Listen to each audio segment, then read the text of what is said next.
Hello everyone! Wow, for today's video guys, ito masarap nga ang tulog ni nanay at ni yayam ngayong hapon. Kauwi ko nga lang galing ng trabaho at itong nadatnan ko guys at talaga namang magkayakap pa dahil nga makulimlim nga ang kalangitan sa mga oras na yan at sakto naman na bago nga bumagsak ang ulan, nandito na at nakauwi na tayo sa bahay at ayan nga tingnan nyo talagang nagbabadya na naman na bumagsak ang napakalakas na ulan sa mga oras na yan guys is hapon na rin talaga namang masarap matulog pagka ganitong medyo malamig at makulimlim abay talaga namang mapapahimbing ang tulog mo lalo pa kung puyat na puyat ka at ito nga nadatnan ko rin si Lula na siya na pala yung namumunpo ng mga damit na nalabhan ni nanay kaninang umaga dahil kaninang umaga ay talaga namang napakataas nga ng araw kaya ayan buti na nga lang na dryer ni nanay at mabilis na tuyo ito nga tamang nagpupunpo na nga lang itong si Lola at ito nga hindi nga nagtagal ito si nanay bumangon na rin dahil nga natulog daw ulit yung kanyang alaga at may meron nga palang parcel na dumating at yan nga tinignan niya ito pala yung gagawin naming dishwashing liquid medyo matagal-tagal na rin na hindi kami nakagawa ng ganito guys at mauubos na nga rin yung aming stock doon sa bodega kaya sabi ko kay nanay mag-order kami ulit para makagawa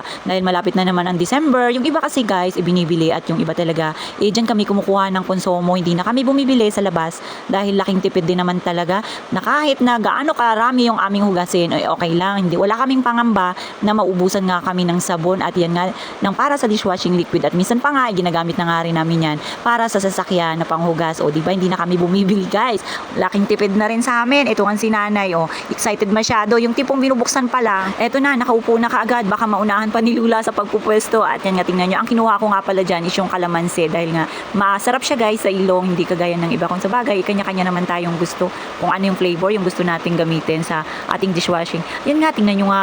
nagdoble pa pala yung butas natin medyo napalaki yung butas ni nanay kaya tingnan nyo natapon tuloy sayang at yan nga si Lula pa na yung dampot at sayang araw nilagay niya na nga sa isang lalagyan para dadali niya rin doon sa kanila tingnan nyo guys ito pala yung isang klase na isahan na lang dati kasi meron pang mga detergent may iba-iba pa yung ibubuhos mo pa siya isa-isa pero ito isahan na lang guys tingnan nyo nahalo na pala hindi ko nga alam yung kung anong tawag dyan yan todo hataw na nga si nanay sa paghahalo para nga mabilis din matapos marami pa rin kaming gagawin guys dito sa bahay ewan ba ba't hindi natatapos ang mga gawaing bahay at ito nga tingnan nyo bigla na nga bumuhos ang ulan at buti na nga lang nandito si nanay at natapos na sa kanyang gawain siya pa nga ang nagtakip niyan dahil nakalimutan ng mga nagtatrabaho dito sa construction na takpan nga at ayan tingnan nyo sobrang lakas na nga ng ulan halos wala na nga tao dito sa kalsada dahil takot nga rin na mabasa tingnan nyo guys yung kalsada